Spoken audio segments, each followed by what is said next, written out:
The new tenant Jake Carter had never felt so out of place. He stood in front of a large round building made of glowing blue stone.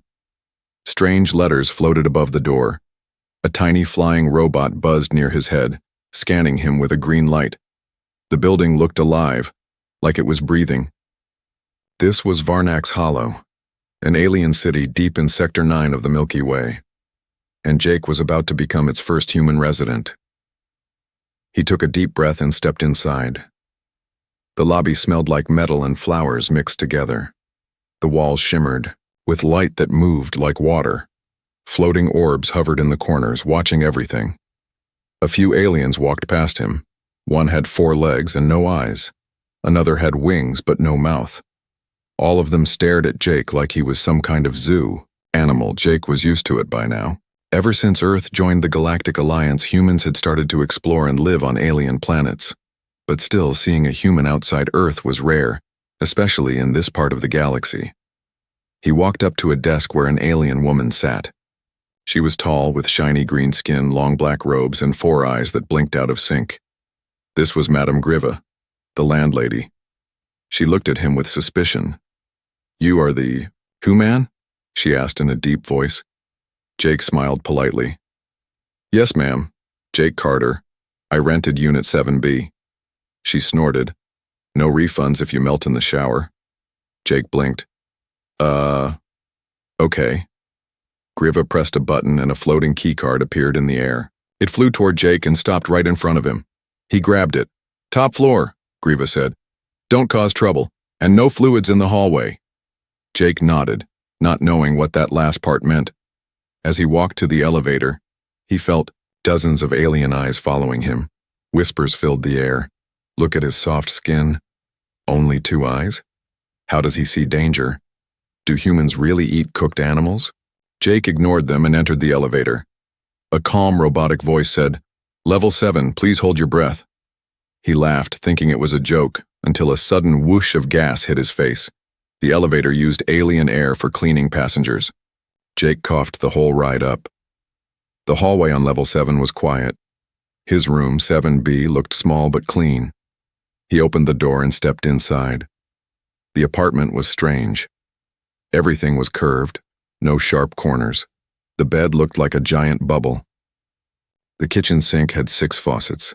The toilet had way too many buttons. But it was home, for now. Jake unpacked his bag and stretched. After a long trip from Earth, all he wanted was a warm shower. He stepped into the alien bathroom. The shower pod hissed open. Blue lights flickered as warm mist filled the air. Jake removed his clothes and stepped in. The mist felt amazing. For a moment he forgot where he was, but then the door slammed open. "What is this nonsense?" a voice shouted. Jake spun around. Standing at the bathroom door was Madame Griva. Her eyes were wide, her face twisted in shock. Her hands trembled as she pointed toward him. Jake yelped and grabbed a towel to cover himself. "What the hell, Madame Griva?" he shouted. She didn't blink. Her 4 eyes stared straight at the towel. Or under it. "Human," she said, her voice loud and horrified. "Why do you have a mini Shai Hulud between your legs?" Jake blinked. "A what?" She gasped and covered her mouth. In that moment, the building went silent. Other tenants had heard her scream. Doors creaked open. Eyes peeked out. A whisper echoed through the hallway. "Shai Hulud? Did she say he has one? There?" Jake had no idea what was going on. "Look," he said nervously.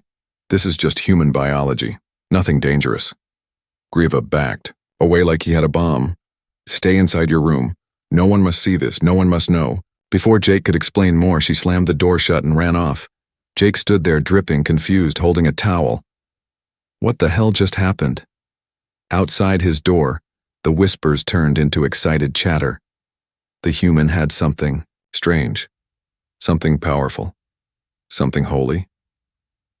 And Jake Carter's quiet life was about to become very, very public. The council summons. Jake Carter was still drying his hair when the walls of his apartment began to glow red. A loud robotic voice echoed. From the ceiling, "Tenant 7B, prepare for extraction. By order of the Housing Council of Varnak." He froze. Wait, what? Before he could even grab his boots, the floor under him turned into soft jelly and swallowed him whole. Jake screamed as he slid down a glowing blue tunnel. It felt like going down a water slide, except he was in his towel, slightly wet and completely confused. After several seconds, he landed in a soft chair surrounded by floating metal rings. Lights flashed. A dozen alien eyes stared at him from all directions. He looked around, heart racing. In front of him was a huge table, curved like a half-moon. Sitting at it were 7 tall aliens in black cloaks, each one older and scarier than the last. Their faces were serious. Their robes shimmered with symbols Jake couldn't read. This was the Housing Council of Varnak, the most powerful group in the city. Hi, Jake said, still sitting in the towel. This isn't about rent, is it? One of the council members, a tall alien with skin like molten gold, leaned forward. You were seen with a mini Shai-Hulud, she said calmly. Is it alive? Jake blinked. Excuse me? Another alien, this one with 3 throats and no visible mouth, tapped the table. Is it a weapon, a parasite, or something worse? Jake felt a headache coming. Okay, this is getting ridiculous. It's not a creature, it's just part of my body. It's human anatomy. The golden alien looked around. We need proof. Suddenly, a large screen appeared in the air. On it, a paused image showed Jake in the shower, frozen in the exact moment Madame Griva screamed. Jake turned red. Where the hell did you get that? Security feeds, said the molten alien. Standard in all rooms. Even the bathroom? Jake shouted. Of course, the council replied together. For safety. Jake buried his face in his hands. I need a lawyer.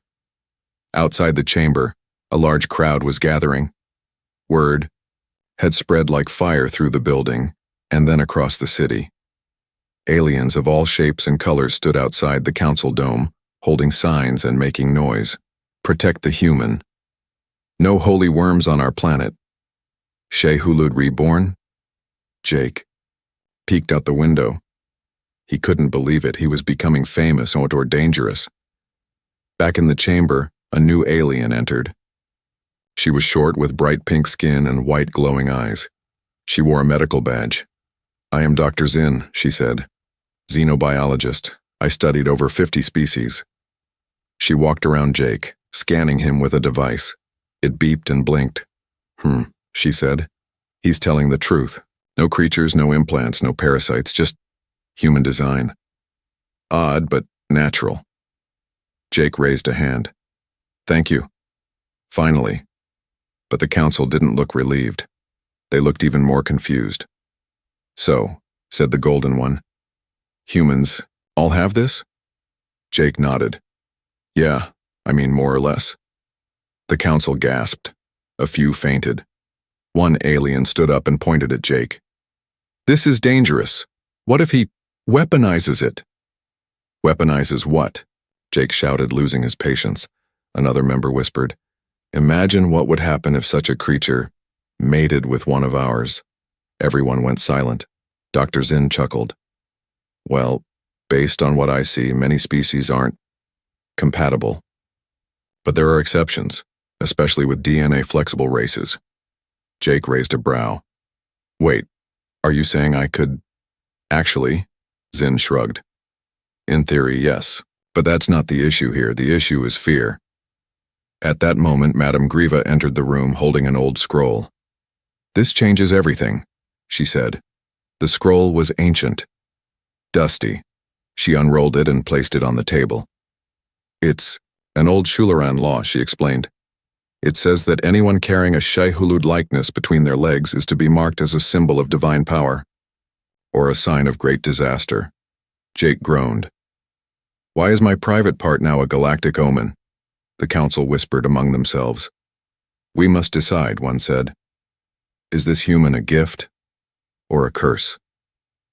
Jake looked at all of them and said, Honestly, I just want to live in peace and take normal showers. But it was too late. Outside, the crowd was growing. Some wanted him worshipped. Others wanted him removed. Inside, The council could not agree. One thing was certain. Jake's life would never be the same again. Biology class, in court. Jake Carter never thought he would become a science teacher, especially not in a courtroom full of aliens. He stood in the center of a glowing platform, dressed in a smooth silver robe that some alien assistant had thrown at him after the towel was deemed too distracting. All around him were floating seats packed with aliens from across the sector.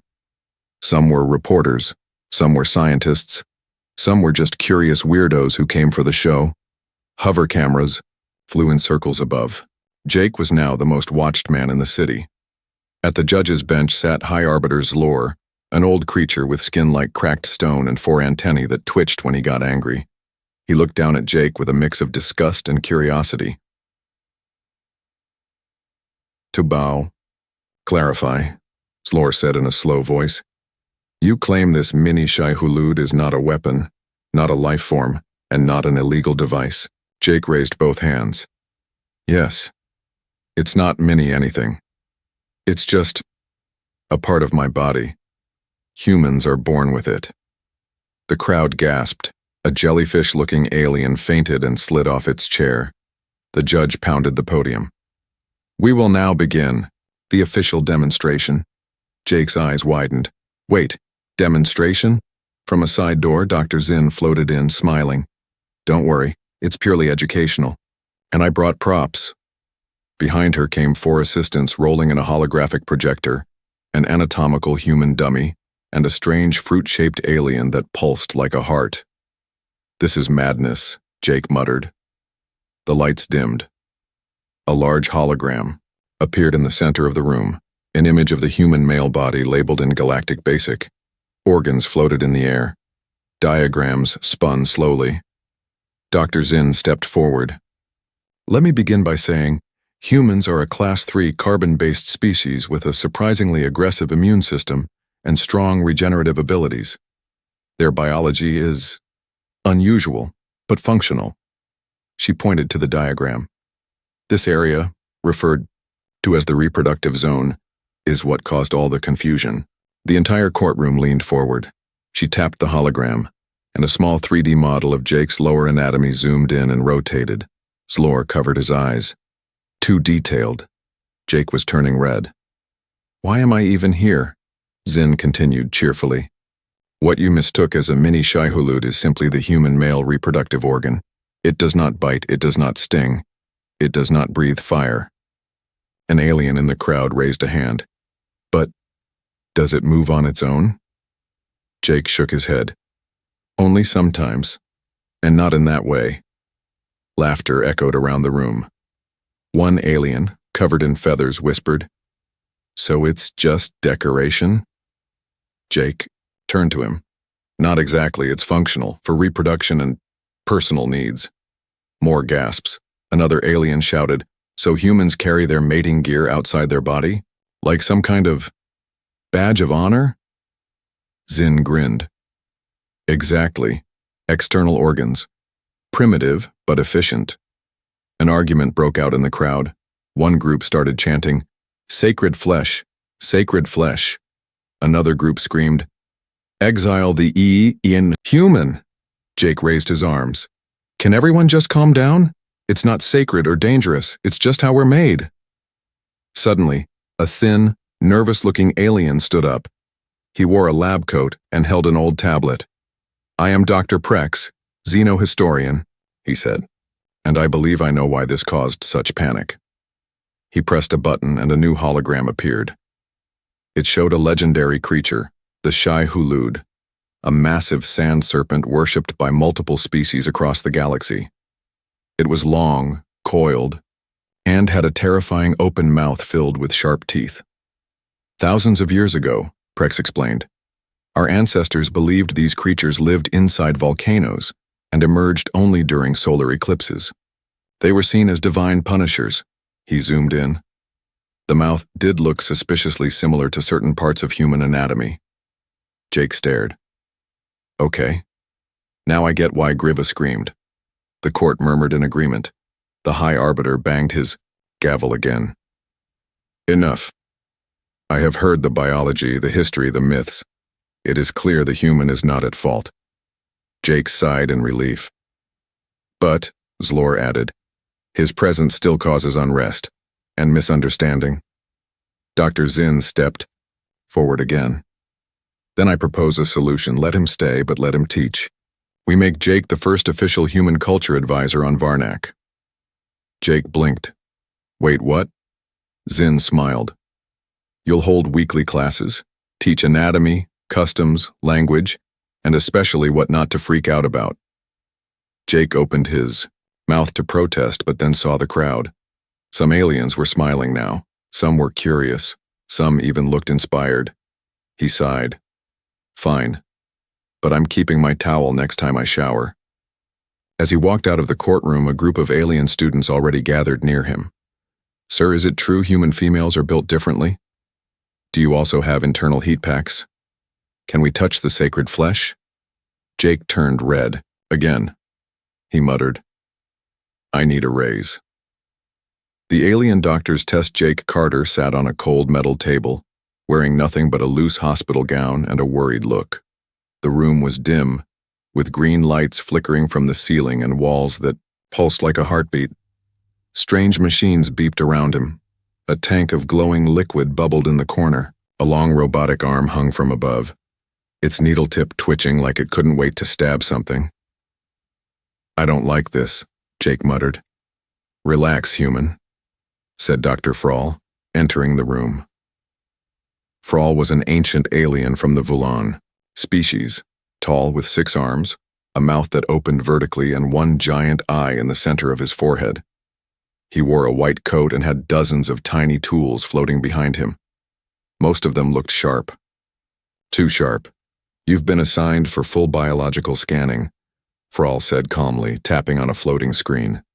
We must confirm your anatomy doesn't violate Varnak's interspecies containment codes. Jake frowned. I already had a full exam in the courtroom. That was educational, Frall said. This is official and far more invasive. Jake's heart skipped. What does that mean? Frall grinned, revealing far too many teeth. It means no secrets today. Frall tapped a button. 4 robotic arms extended from the wall and grabbed Jake's wrists and ankles. He yelped. Whoa, what is this? Standard procedure, Frall said. Now let us begin the male anatomy evaluation. Jake groaned. Why does that sound like an alien horror film? The lights dimmed. A projection of Jake's lower body appeared, mid-air, spinning slowly like a museum exhibit. Dozens of alien scientists watched from behind a glass wall. Some were taking notes. Others just looked fascinated. A few were clearly trying not to laugh. Frall turned to them. Subject's structure is externalized, extremely vulnerable, possibly a defensive bluff. Jake raised a hand weakly. Nope, just poor evolutionary design. Frall looked curious. Does it do tricks? Jake's eyes widened. It's not a pet. Suddenly, a small alien assistant rushed in holding a tray of odd objects. Metal clamps, vibrating crystals, a singing flower, and something that looked like a jelly donut. What are those? Jake asked. Tools for the test, Frawley replied. We must see how the organ reacts to external stimuli. Jake nearly leapt off the table. You are not poking me with anything that sings. Frall waved a hand. Relax, it's all non-lethal. Probably. After several awkward minutes of scanning, poking, humming, and glowing green mist, Dr. Frall stepped back and sighed. This is remarkable. Jake blinked. That's never a word I want to hear during an exam. Frall tapped his data pad. Your reproductive organ shows impressive adaptability. It responds to warmth, scent, sound, and even certain frequencies of alien language. He paused. In fact, when exposed to the mating call of a female Glaxor, your organ twitched. Jake looked horrified. What? I didn't even hear anything. Frall nodded. It was ultrasonic. Fascinating. Jake threw his arms up. So now my junk responds to alien songs? Great. Frall smiled, clearly enjoying himself. We must test it further. Jake backed up. No, We're done. I don't care what law says. I'm not letting another jelly donut alien near. The door opened, and in walked Madame Griva. She looked shocked to see Jake on the table, restrained, half-covered, surrounded by weird machines and alien scientists. Jake's face turned beet red. "This is not what it looks like," Griva blinked slowly. Then she turned to Dr. Frall. "Is it true? He reacted to a Glaxor call?" Frall nodded. "Indeed, and also to the smell of roasted sporkberries. Quite sensitive." Jake groaned. "Please stop talking about me like I'm some kind of mood lamp." Griva stepped closer, looking Jake up and down, clearly with less fear now and more curiosity. "So," she said softly, "if your biology is this reactive, could it bond with alien species?" Frall smiled. "It's possible, with the right partner." Jake slowly slid off the table, holding his hospital gown tightly closed. "Okay, no offense, but I didn't come here to become an intergalactic boyfriend. I just wanted a quiet apartment." Just then, Frall handed Jake a small card. "Here is your official health clearance. You are now approved for cohabitation on Varnak." Jake grabbed it. "Great. Finally. No more scans. No more jelly. I'm going home." He stormed out of the lab, grumbling. Griva watched him go, a strange expression on her face. Frall looked at her. "You seem intrigued." Griva didn't answer. But in her 4 eyes something sparkled. Later that night, back in his apartment, Jake dropped into bed. He stared at the ceiling and sighed. What a day. Just before falling asleep, a message pinged on his wall screen. It was from Griva. "Jake Carter, would you be open to a dinner conversation about cultural exchange?" Jake stared, then muttered, "I really need to move out." Strange popularity. Jake Carter woke up to the sound of someone singing outside his apartment window. At first he thought it was a bird. Then he realized it was a group of alien females standing in the hallway, singing in perfect harmony. To him, "Praise the sacred organ, long may it dangle," they chanted softly. Jake shot up from bed. "What the actual—" He opened the door just a little and instantly regretted it. 30 aliens, all different shapes, colors, and species, were standing outside 7B, holding gifts.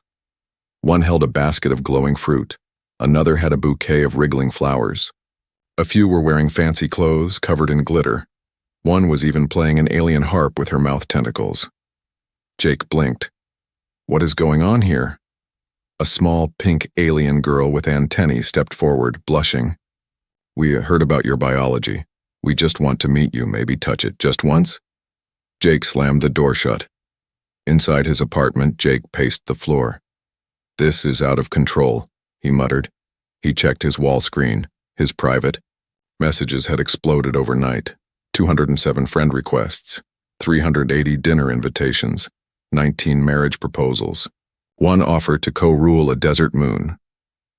He opened one message from someone named Princess Valina of the Coral Empire. It simply said, "Show me the Shai Hulud and I'll show you my empire." Jake turned off the screen and buried his face in his hands. This is worse than going viral. This is going galactic. Back at the building lobby, Madame Griva was doing crowd control. She had created a Meet the Human line and was handing out forms. If you want a conversation, sign Form 11B. If you want to ask questions, 12C. And if you're here for romantic interest, you must pass a background check and species compatibility quiz. Jake marched downstairs in frustration. "Griva, what are you doing?" She looked at him calmly. "Managing the demand. You are now a cultural sensation. We must control the chaos." Jake groaned. "This is not what I wanted." Griva raised one scaled brow. "Then maybe you shouldn't have walked from the shower with such confidence." It was a towel. By midday, things got worse. A popular alien influencer named Zibzob the Bold posted a video titled, "I touched the human's sacred flesh." Here's what happened. The video showed her touching a banana and fainting dramatically. It went viral. Now aliens were showing up wearing t-shirts with Jake's face and the words, "Bite-sized Shai Hulud." Jake stood at his window and stared at the crowd below. Some were holding signs. "We worship the worm. He who wiggles rules. Earthmen are real?" He sighed loudly. Suddenly his wall screen buzzed again. "Incoming call. Galactic morning show. Weird but wonderful." Jake rejected the call. "Incoming call.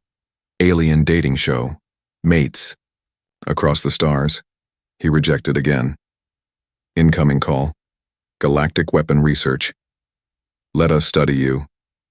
"No!" he shouted, yanking the screen off the wall.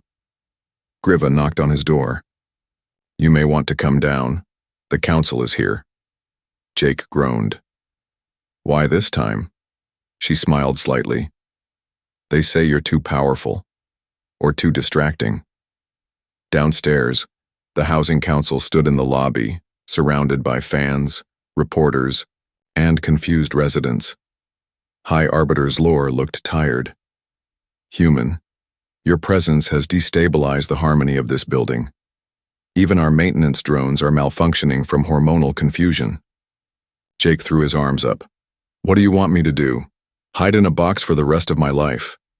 Another council member, a long-necked fish-like being, whispered, "Actually, we were thinking of assigning you an assistant, a protector." Jake narrowed his eyes. "A what?" Griva stepped forward. "They want someone to manage you, to filter attention, and to make sure no alien throws themselves at you, or your anatomy." Jake raised a brow. "And who's gonna do that?" the council said in unison. "Griva." Jake's mouth dropped. "Her?" Griva smirked. "I've already made a schedule." Back upstairs, Griva posted a sign on Jake's door. "Sacred human under protection. No touching without permission." Jake stared at it, then at her. "You're enjoying this way too much." She leaned closer. "Maybe. But I'm also curious, Jake Carter. Your species is strange, but oddly charming." He swallowed hard. "Let me guess. Dinner invitation?" Griva grinned with all four of her eyes. "Already booked." Jake sighed. "I really need to leave this planet." But deep down, he wasn't sure he wanted to anymore. Hidden law of attraction, Jake Carter had finally gotten used to being called the sacred human. Kind of. He couldn't walk 10 steps without someone bowing, offering food, or trying to smell him. He had 3 bodyguards now, though 2 of them were just there to keep other aliens from proposing marriage in public. And every Tuesday he taught a class called Human 101, which mostly turned into awkward anatomy Q&As. But this morning was different. Madame Griva knocked on his door, not with her usual cold stare, but with something in her hands. It was a scroll, old and glowing faintly with green runes. She clutched it like it was dangerous. "You need to see this," she said, voice serious. Jake raised an eyebrow. "If it's another marriage law, I swear I'm leaving the planet." Griva walked inside without asking. She unrolled the scroll on his table. "I was reviewing the sacred Schuleren archives," she said, "and I found this forgotten clause." Jake glanced at it. "I can't read alien spaghetti." Griva tapped the text. "It's ancient law. It says, 'He who carries the likeness of the Shai-Hulud shall upon acceptance gain claim to mate with a house elder, if attraction is mutual.'" Jake blinked. "Wait. What?" Griva didn't blink. "You qualify, and I am a house elder." Silence. Then Jake blurted, "So you're saying, if I say yes, I can marry you?" Griva's face darkened. "No, I'm saying if we both say yes, we must marry." Jake stumbled backward and nearly tripped over a floating chair.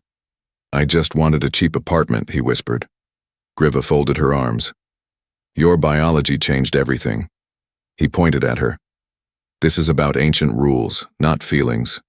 Griva paused. Then she looked him dead in the eye. "You think I don't feel anything?" Jake fell silent. Griva walked to the window, gazing out at the skyline. "I've lived 200 years. I've seen empires rise and fall. I never cared for any of it, until you." Jake swallowed. "Because of my Anatomy? She smiled slightly. No, because you're honest. You speak without fear. You argue with council elders in a towel. You teach weird facts to children. You treat me like a person, not a monster. He sat down slowly. She turned toward him. Jake Carter, do you feel anything for me? Jake didn't answer right away. Truth was, he had started to feel something. The awkwardness had turned into laughter. Her cold sarcasm had turned into playful teasing. And somewhere between the shouting, the scrolls, and the interspecies biology lessons, he'd started to look forward to seeing her. But this? Marriage? I don't know, he said honestly.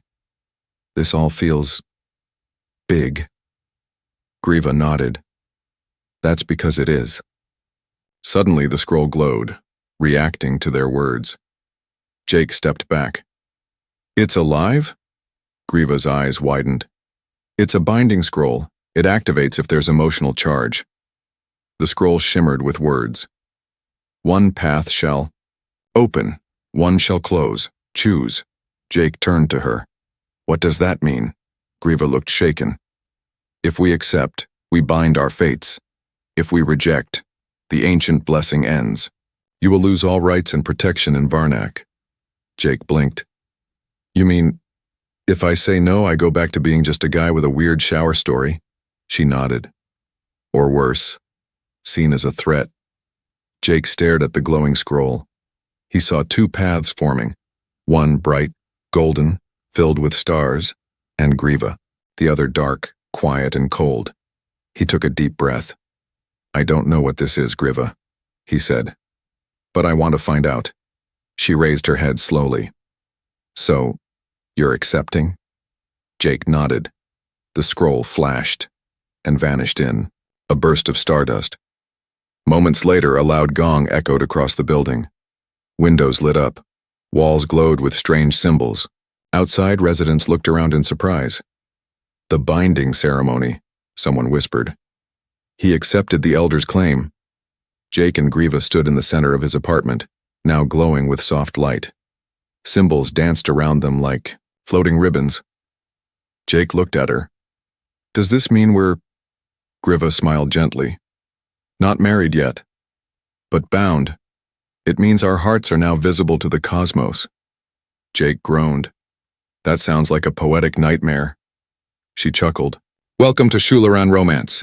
Later that night, the council sent a formal letter, sealed with 7 layers of golden wax. Jake Carter was now officially considered a noble consort of House Griva. His mailbox exploded with new messages. Is it true you're dating a 4-eyed elder?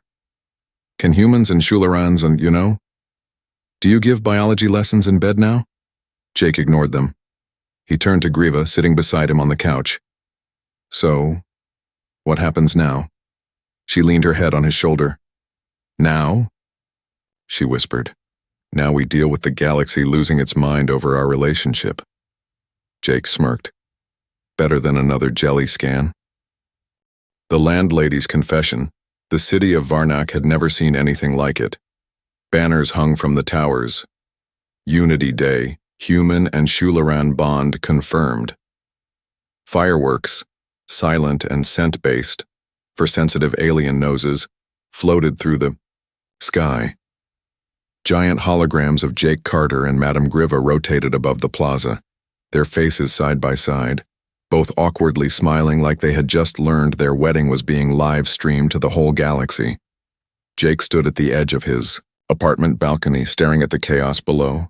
This is ridiculous, he muttered. I'm just a guy from Cleveland. Behind him, Griva entered quietly. She was dressed in elegant ceremonial robes that shimmered like oil under starlight. Her scales were polished. Her 4 eyes, for once, looked soft. Jake turned to her. You clean up terrifyingly well. She smirked. You clean up like a human with no idea what he's doing. They both laughed. Then Griva stepped forward and handed him a small box.